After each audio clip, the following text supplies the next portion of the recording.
Well, hello and welcome to another episode of the Legal Gym Podcast. Thank you so much for joining me today, where we're going to be talking about how to get you paid in your LLC. For the show notes for today's episode, which will include all of the links and resources for everything that we're going to be discussing today, make sure you head on over to hawthornelaw.net/011. Today's episode is brought to you by Gusto. Gusto is an easy online payroll and benefits service built for modern small businesses. In other words, a people platform, one place to pay and take care of your hardworking team. Get a $100 gift card for free when you run your first payroll. Visit hawthornelaw.net/payroll. All right, let's go ahead and dive into today's episode. Now, if you just recently formed an LLC, just as I recently did, you may be wondering, how do I pay myself properly? And that's what we're going to be talking about today. So when I started my first law firm, that was my first business that I went to and started on my own. I did that back in 2005. Now, up until that point, I had been receiving a paycheck my entire adult life, which really wasn't that long, to be perfectly honest with you. But that is to say, I was receiving a paycheck from an employer somewhere else, and I wasn't sure what it would look like to actually pay myself from the business. I didn't know, do I write myself a check? Could I pay my bills out of my business account? Did I need to have some sort of payroll provider or payroll service? And I'm just going to go ahead and say right now, this might be a difficult episode to get through. I've got dogs outside barking. I've got kids running around the house. This is going to be crazy. So if you hear some noise in the background, hey, I'm just being real with you here today. Where was I? So I wasn't sure. Did I need a payroll service? And even more importantly than all of that was, even if I could pay myself, well, how much did I pay myself? What was the proper amount to pay myself? How did I minimize my tax liabilities? Was I doing all this correctly? I really had no idea. Maybe some of you can relate to some of these questions. When we go into business for ourselves, business just isn't supposed to be this difficult, is it? But it is sometimes, right? And I used to struggle, like you, with all of these issues and questions. And then I figured out that paying yourself isn't actually that difficult at all, if you do it the right way. And as a result, once I figured this all out, I never had to worry about paying myself ever again. And today I'm going to share with you my 3-step approach to taking a salary as a business owner so that you never have to worry about how to pay yourself or how much to pay yourself ever again. So let's start with level 1. And really what I'm going to do here on today's episode, I'm going to take these levels are really geared towards how much money you're actually making in your business right now. And so level 1 is the startup phase. This is where you have little to no revenue or profit at all in your business. At this point, you are probably putting most of your money into your business and taking very little out of your business. And fortunately for you, when you're doing an online business, it costs virtually nothing to start and run an online business. So it's really just sweat equity that you're putting in at this point. And at this point, you may actually have another job or some savings in the bank or something else that can tide you over until you get to level 2. So at level 1, we're not worrying a whole lot about how much or how to actually pay yourself, because right now we're just kind of treading water and making sure things are going okay. And like I said, you're probably putting more money into the business than you're actually taking out.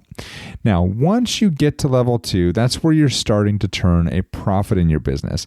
Now, for a lot of online businesses, I like to look at this as somewhere up to around $50,000 in net profit, or $4,000 per month. This is how much money you're actually taking home from the business before you pay taxes. So you might have, you could have $1 million in revenue or $100,000 in revenue, but what we're talking about here is the amount that you're taking home. So if you had $1 million in revenue, well, good for you, but your expenses are around $950,000 a year, so you're only taking home $50,000 in net profit. Conversely, maybe you have $100,000 or $75,000 in revenue, but then with your expenses, you're still taking home around $50,000 in net profit. So at this point, when you're at this level where you're making up to around $50,000 in net profit per year, you really don't need to have an S Corp. And the reason for that is because the cost to maintain and form and all the things that come along with the S Corp just don't justify the financial benefits, the tax savings that you get by having that S corporation. Now, the other thing with an S corp, you're going to need to hire an accountant. You're going to need to pay, or you're going to need to file extra tax returns. You're going to need to, in all likelihood, to hire a payroll service provider to help you. And the total cost, when we're looking at all of that, is going to be somewhere in the neighborhood of $2,000 to $3,000 per year. I guess the question becomes, what do you do instead? Well, I put together a quick example for you, and let's assume your revenue is around $70,000, $71,000 per year, leaving you with about $20,000 a year in expenses. Now, that's going to put you right at that $50,000 in net profit per year. Now, if we multiply that gross revenue amount of around $70,000, $71,000 per year by 15%, that's going to give you roughly $11,000 a year that I would recommend that you're going to go ahead and set aside for taxes. That's about $900 per month. And then I also recommend that you set aside some money for your profit account. That's going to be roughly 5%, which is around $5,500 per year or $450 a month. And then the remainder of that $50,000 is something you're going to pay to yourself as your salary. So that's going to be about $3,000 per month. Now, if your revenue number is lower or higher, you would need to adjust accordingly. And at the end of the month, you're going to run the appropriate calculations. Like I said, just so you understand where I'm at with this, we're talking 15% in taxes. We're talking 5% in profit. That's 20%, leaving 80% left over. I typically would recommend about 30% in expenses and 50% in owner's pay. Are you with me so far? If so, feel free to send me a message at jim.hart on Instagram or on Facebook, and let me know if you're with me so far. Let me know if this makes sense. Hopefully it does. But so basically that's what you're going to do. So really it's pretty simple at level 2. You are setting aside enough money, around 15% of your gross revenue, for taxes. And you're going to set aside a little bit for your profit, and then you're going to take about 50% of your revenue, and that's what you're going to pay as your owner's pay. Now, I know I can already hear a lot of you saying to yourself, or saying to me through the podcast, what if my expenses are more than 21.5? What if my expenses are 50% and my owner's pay is only 30%? Well, if that's the case, you really need to take a nice long look at your expenses and determine what expenses you really need. Because when you're just getting started, cash is king, and you need to generate a profit for yourself, but you also need to make sure that your expenses are not getting out of control. It's really easy as you're a small business that's starting to grow to just think that you can take more and more money and put it into expenses, whether that be additional employees or marketing or different things like that. But you need to make sure there's an ROI on those things, and you also need to have slow, established growth. So as you grow, you can invest more into expenses for your business. But when you're just getting started, you need to make sure that you kind of keep these percentages in line. And for those of you that are not aware, these are kind of the percentages that I follow that are taken from Mike Michalowicz and his Profit First book. If you haven't read that, I'll include a link in the show notes to Profit First. It's an absolute must read for any small business who is really struggling to figure out their financial situation. You really need to do that. Now, as we start to earn more than $50,000 a year in net profit, then we're going to start to move to level 3. And at level 3, your profits are going to exceed $50,000 per year. And this is where it's time to start thinking about electing to be taxed as an S corporation. Now, a couple things that you need to understand when it comes to the timing of forming your S corporation. You have to do it within 75 days of initially forming your LLC. So if you are thinking about forming your LLC now right now, as I'm recording this, it's November. When this goes live, it will be December. if you're going to form your LLC for 2022, then you have until March 15th to set up your S corporation if that's something that you would like to do. If you already have an LLC in place and you formed it, let's say earlier this year, you could make a late election if you wanted to, although I would really talk to a tax professional about this because, number one, you only have 75 days from the date that you filed your LLC to make that tax election. Also, we're running close to the end of the year here, and you need to be really careful. If you're going to take that S corporation for this year, you're probably going to need to follow a special procedure with the IRS, and I'm not sure at this point in the game, with just a couple weeks left in the year, if you have enough time to actually make that election. So I would talk to a tax professional if you do have questions about that.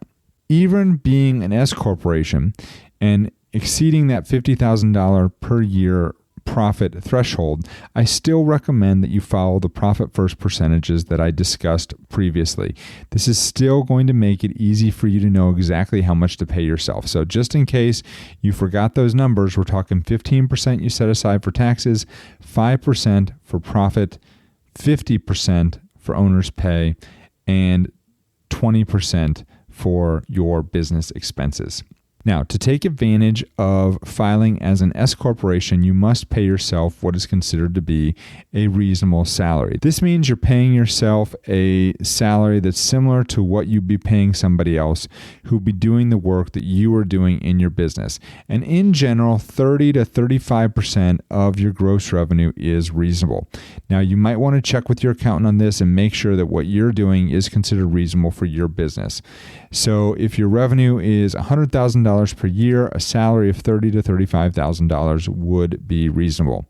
Now, before I go any further, I just want to address, something that you're probably wondering yourself right now, and that's, well, wait a minute, Jim, you said to pay yourself 50% of the revenue as your owner's pay. Yes, I did. But you only want to pay 30 to 35% of that gross revenue as salary. You're going to take that additional 15 to 20%, and that's going to be considered an owner's draw. And that's going to be K1 income. We're going to talk about that here in a second. Now, when it comes to the revenue, the more revenue you earn, the larger your team, the percentage that you're going to pay yourself is actually going to decrease. So as your business grows, that owner's pay is going to go from around that 50% level. It might fall down to 40%, 30%, 20%, even 10%, because you're going to have more people on your team and your income is going to grow. And so you don't need to pay yourself as much money to still earn a reasonable wage. Now, in terms of the timing of how you pay yourself a salary, you can do this once a week, you can do it once a month, you can do it once a quarter, or even once a year. The cadence of how often you pay yourself is really up to you. Once you start to bring on employees and staff, you're probably going to want to pay yourself when you pay everybody else.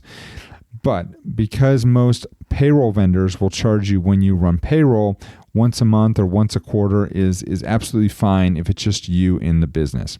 And the reason for this is kind of where I was going before. I talked about how you're going to pay yourself 30 to 35% of your gross revenue as your salary.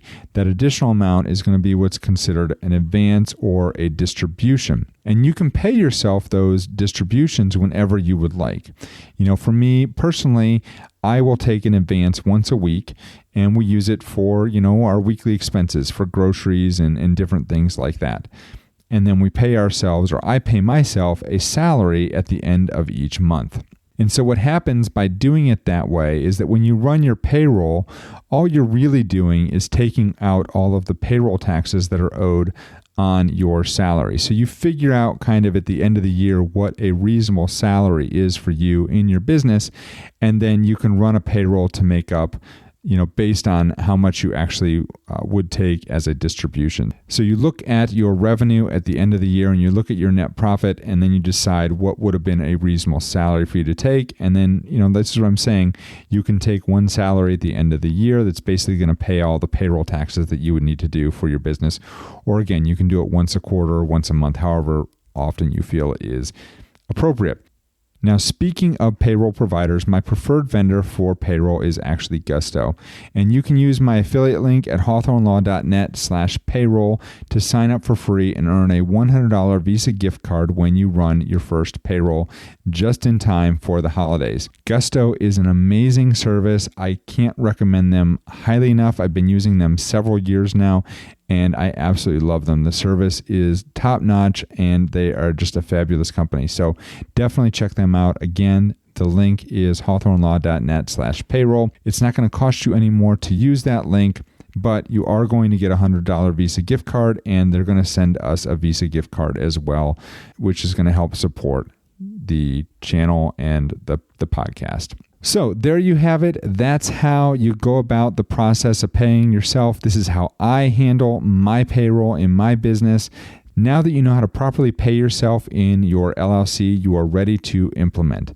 Because if there's one thing that we love to do over here at the Legal Gym, it's to take massive action. So if you haven't already, make sure you check out the show notes page for today's episode. You can get a rundown of all the links and resources we talked about here today by visiting hawthornelaw.net/011. That's going to be the home base for all of your legal and business tools and resources to help you start, build, and legally protect your online business. Thank you so much for listening today. I look forward to talking with you on the next episode.